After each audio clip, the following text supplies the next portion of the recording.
ਅਹਿਮ ਖਬਰ ਕਿਸਾਨਾਂ ਦੇ ਨਾਲ ਹੀ ਜੁੜੀ ਹੋਈ ਸਾਹਮਣੇ ਆ ਰਹੀ ਆ। ਤੜਕਸਾਰ ਪੈਂਦੀ ਧੁੰਦ ਦੇ ਵਿੱਚ ਸਰਬਣ ਸਿੰਘ ਪੰਧੇਰ ਦੇ ਵੱਲੋਂ ਸ਼ੰਭੂ ਬਾਰਡਰ ਤੇ ਖੜ ਕੇ ਵੱਡੇ ਐਲਾਨ ਕਰ ਦਿੱਤੇ। ਅੱਗ ਬਬੂਲਾ ਹੁੰਦੇ ਹੋਏ ਨਜ਼ਰ ਆਏ ਕਿਸਾਨ ਲੀਡਰ ਸਰਬਣ ਸਿੰਘ ਪੰਧੇਰ। ਤਾਂ 12 ਦਿਨ ਰਹਿ ਚੁੱਕੇ ਨੇ, 12 ਦਿਨ ਤੋਂ ਬਾਅਦ ਹੋਵੇਗਾ ਉਹੀ ਕੰਮ ਜਿਸ ਤੋਂ ਡਰਦੀਆਂ ਨੇ ਸਰਕਾਰਾਂ। ਤਾਂ 253 ਦਿਨ ਹੋ ਚੁੱਕੇ ਨੇ ਕਿਸਾਨ ਖਨੌਰੀ ਬਾਰਡਰ, ਸ਼ੰਭੂ ਬਾਰਡਰ, ਡੱਬ ਵਾਲੀ ਬਾਰਡਰ ਤੇ ਰਤਨਪੁਰਾ ਬਾਰਡਰ ਦੇ ਉੱਤੇ ਡਟੇ ਹੋਏ ਨੇ। पर हुण बड़ा ऐलान कर दिता, रणनीति की उलीक दी है। एक बार तुहानूं सरवण सिंह पंधेर की जुबानी सुनाते हैं। मैं सरवण सिंह पंधेर इस समय शंभू मोर्चे पे खड़ा हूँ। 365 दिन होने में 12 दिन बाकी है। यहाँ पर हम 1 साल पूरा होने के ऊपर पूरे देश के किसान, मजदूर, माताएं, बहनें, नौजवानों को अधिक से अधिक पहुँचकर ये बड़ी महापंचायत जो शंभू बॉर्डर पर करना चाहते हैं पहुंचने की अपील करते हैं। आज बजट पेश हो रहा है। देखिए, किसानों से वार्ता करने के लिए जो चोन जाप्ता है, लेकिन 8वां पे कमीशन घोषणा करने के लिए, बजट आने के लिए कोई चोन जाप्ता नहीं है। इसी के साथ साथ हम चाहते हैं कृषि क्षेत्र के ऊपर जितने लोग निर्भर हैं 65 से 70% उतना बजट कृषि क्षेत्र को देना चाहिए। लेकिन ये होगा, पिछले बजट में और इससे पिछले बजट में कटौती की गई थी बजट में, और लगातार हमारे इनपुट्स, महंगाई बढ़ रही थी।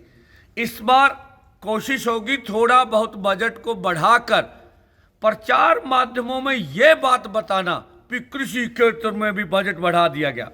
अब देखना कुल जीडीपी का कितना बजट सरकार हमें देती है।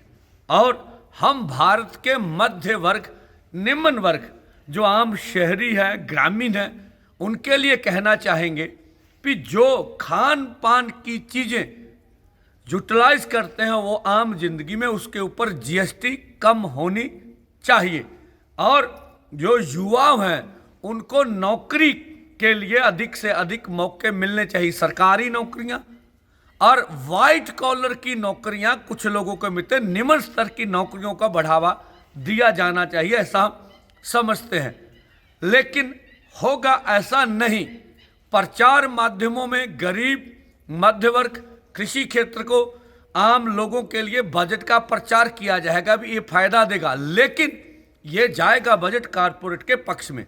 अगर आम लोगों को फायदा देना है तो कॉरपोरेट के ऊपर जो टैक्स जब से मोदी सरकार ही कम करिए गए हैं वो पूरे बढ़ाए जाए। 25% अधिक टैक्स कॉरपोरेट को लगना चाहिए, उसका फायदा आम जनता को मिले, ऐसा हम समझते हैं। मोदी सरकार के लिए बधाई, अमित शाह जी के लिए, उन्होंने चंडीगढ़ जो जुटी है उनका प्रॉफिट वाला बिजली बोर्ड प्राइवेट कंपनियों को बेच दिया, ये उनकी नीति है। और विपक्ष को भी बधाई, ना कांग्रेस बोली, ना आम आदमी बोली, ना अकाली दल बोला, ये सबकी नीति एक है। जो चंडीगढ़ के लोग हैं वो विरोध कर रहे हैं।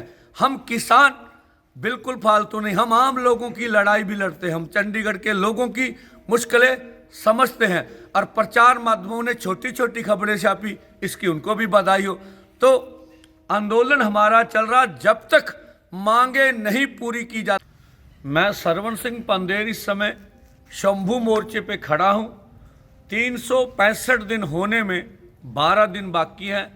यहाँ पर हम 1 साल पूरा होने के ऊपर पूरे देश के किसान, मजदूर, माताएं, बहनें, नौजवानों को अधिक से अधिक पहुँचकर ये बड़ी महापंचायत जो शंभू बॉर्डर पर करना चाहते हैं पहुँचने की अपील करते हैं। आज बजट पेश हो रहा है। देखिए, किसानों से वार्ता करने के लिए जो चोन जाप्ता है, लेकिन 8वां पे कमीशन घोषणा करने के लिए, बजट आने के लिए कोई चोन जाप्ता नहीं है। इसी के साथ साथ हम चाहते हैं कृषि क्षेत्र के ऊपर जितने लोग निर्भर हैं 65 से 70% उतना बजट कृषि क्षेत्र को देना चाहिए। लेकिन ये होगा, पिछले बजट में और इससे पिछले बजट में कटौती की गई थी बजट में, और लगातार हमारे इनपुट्स, महंगाई बढ़ रही थी। इस बार कोशिश होगी थोड़ा बहुत बजट को बढ़ाकर प्रचार माध्यमों में ये बात बताना कि कृषि क्षेत्र में भी बजट बढ़ा दिया गया। अब देखना कुल जीडीपी का कितना बजट सरकार हमें देती है। और हम भारत के मध्य वर्ग, निम्न वर्ग, जो आम शहरी है, ग्रामीण है, उनके लिए कहना चाहेंगे कि जो खान पान की चीज़ें यूटिलाइज करते हैं वो आम जिंदगी में उसके ऊपर जीएसटी कम होनी चाहिए। और जो युवा हैं उनको नौकरी के लिए अधिक से अधिक मौके मिलने चाहिए, सरकारी नौकरियां और वाइट कॉलर की नौकरियां कुछ लोगों को मिलते, निम्न स्तर की नौकरियों का बढ़ावा दिया जाना चाहिए, ऐसा हम समझते हैं। लेकिन होगा ऐसा नहीं। प्रचार माध्यमों में गरीब, मध्य वर्ग, कृषि क्षेत्र को, आम लोगों के लिए बजट का प्रचार किया जाएगा भी ये फायदा देगा, लेकिन ये जाएगा बजट कारपोरेट के पक्ष में।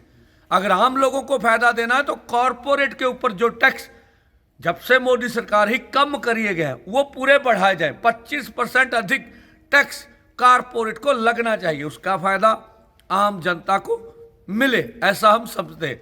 मोदी सरकार के लिए बधाई, अमित शाह जी के लिए, उन्होंने चंडीगढ़ जो जुटी है उनका प्रॉफिट वाला बिजली बोर्ड प्राइवेट कंपनियों को बेच दिया, ये उनकी नीति है। और विपक्ष को भी बधाई, ना कांग्रेस बोली, ना आम आदमी बोली, ना अकाली दल बोला, ये सबकी नीति एक है।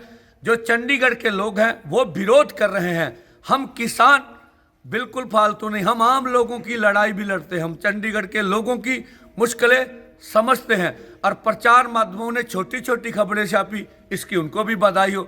तो आंदोलन हमारा चल रहा, जब तक मांगे नहीं पूरी की जाती तब तक आंदोलन। ਤਾਂ ਤੁਸੀਂ ਸੁਣਿਆ ਸਰਬਣ ਸਿੰਘ ਪੰਧੇਰ ਦੇ ਵੱਲੋਂ ਆਖ ਦਿੱਤਾ ਕਿ 1 ਸਾਲ ਪੂਰਾ ਹੋਣ ਦੇ ਵਿੱਚ ਮਹਿਜ਼ 12 ਦਿਨ ਬਾਕੀ ਨੇ ਤੇ 12 ਦਿਨਾਂ ਤੋਂ ਬਾਅਦ 1 ਸਾਲ ਪੂਰਾ ਹੋ ਜਾਵੇਗਾ 13 ਫਰਵਰੀ ਨੂੰ। 13 ਫਰਵਰੀ ਤੋਂ ਅਗਲਾ ਦਿਨ 14 ਫਰਵਰੀ ਕੇਂਦਰ ਦੇ ਨਾਲ ਕਿਸਾਨਾਂ ਦੀ ਮੀਟਿੰਗ, ਪਰ ਇੱਕ ਦਿਨ ਪਹਿਲਾਂ ਹੀ ਮੀਟਿੰਗ ਤੋਂ ਲੱਖਾਂ ਦਾ ਇਕੱਠ ਹੋਵੇਗਾ ਸ਼ੰਭੂ ਬਾਰਡਰ ਦੇ ਉੱਤੇ। ਖਨੌਰੀ ਬਾਰਡਰ ਦੇ ਉੱਤੇ 12 ਫਰਵਰੀ ਨੂੰ ਵੱਡਾ ਇਕੱਠ ਸੱਦਿਆ ਗਿਆ, 13 ਫਰਵਰੀ ਨੂੰ ਸ਼ੰਭੂ ਬਾਰਡਰ ਦੇ ਉੱਤੇ ਇਕੱਠ ਹੋਵੇਗਾ, 14 ਫਰਵਰੀ ਨੂੰ ਕੇਂਦਰ ਦੇ ਨਾਲ ਕਿਸਾਨਾਂ ਦੀ ਮੀਟਿੰਗ ਹੋਣ ਵਾਲੀ ਆ। ਤਾਂ ਕੀ ਇਹ ਇਕੱਠ ਜਿਹੜਾ ਆ ਕਿਸਾਨਾਂ ਨੂੰ 14 ਫਰਵਰੀ ਦੇ ਵਿੱਚ ਜੋ ਮੀਟਿੰਗ ਆ ਉਸ ਦੇ ਵਿੱਚ ਕੋਈ ਵੱਡੀ ਕਾਮਯਾਬੀ ਹਾਸਲ ਕਰਵਾਏਗਾ? ਕੀ ਇਹ ਇਕੱਠ ਸਰਕਾਰ ਨੂੰ ਡਰਾਏਗਾ? ਕੀ ਇਹ ਤਾਂ ਤੁਸੀਂ ਸੁਣਿਆ ਸਰਬਣ ਸਿੰਘ ਪੰਧੇਰ ਦੇ ਵੱਲੋਂ ਆਖ ਦਿੱਤਾ ਕਿ 1 ਸਾਲ ਪੂਰਾ ਹੋਣ ਦੇ ਵਿੱਚ ਮਹਿਜ਼ 12 ਦਿਨ ਬਾਕੀ ਨੇ ਤੇ 12 ਦਿਨਾਂ ਤੋਂ ਬਾਅਦ 1 ਸਾਲ ਪੂਰਾ ਹੋ ਜਾਵੇਗਾ 13 ਫਰਵਰੀ ਨੂੰ। 13 ਫਰਵਰੀ ਤੋਂ ਅਗਲਾ ਦਿਨ 14 ਫਰਵਰੀ ਕੇਂਦਰ ਦੇ ਨਾਲ ਕਿਸਾਨਾਂ ਦੀ ਮੀਟਿੰਗ, ਪਰ ਇੱਕ ਦਿਨ ਪਹਿਲਾਂ ਹੀ ਮੀਟਿੰਗ ਤੋਂ ਲੱਖਾਂ ਦਾ ਇਕੱਠ ਹੋਵੇਗਾ ਸ਼ੰਭੂ ਬਾਰਡਰ ਦੇ ਉੱਤੇ। ਖਨੌਰੀ ਬਾਰਡਰ ਦੇ ਉੱਤੇ 12 ਫਰਵਰੀ ਨੂੰ ਵੱਡਾ ਇਕੱਠ ਸੱਦਿਆ ਗਿਆ, 13 ਫਰਵਰੀ ਨੂੰ ਸ਼ੰਭੂ ਬਾਰਡਰ ਦੇ ਉੱਤੇ ਇਕੱਠ ਹੋਵੇਗਾ, 14 ਫਰਵਰੀ ਨੂੰ ਕੇਂਦਰ ਦੇ ਨਾਲ ਕਿਸਾਨਾਂ ਦੀ ਮੀਟਿੰਗ ਹੋਣ ਵਾਲੀ ਆ। ਤਾਂ ਕੀ ਇਹ ਇਕੱਠ ਜਿਹੜਾ ਆ ਕਿਸਾਨਾਂ ਨੂੰ 14 ਫਰਵਰੀ ਦੇ ਵਿੱਚ ਜੋ ਮੀਟਿੰਗ ਆ ਉਸ ਦੇ ਵਿੱਚ ਕੋਈ ਵੱਡੀ ਕਾਮਯਾਬੀ ਹਾਸਲ ਕਰਵਾਏਗਾ? ਕੀ ਇਹ ਇਕੱਠ ਸਰਕਾਰ ਨੂੰ ਡਰਾਏਗਾ? ਕੀ ਇਹ ਇਕੱਠ ਕਿਸਾਨਾਂ ਨੂੰ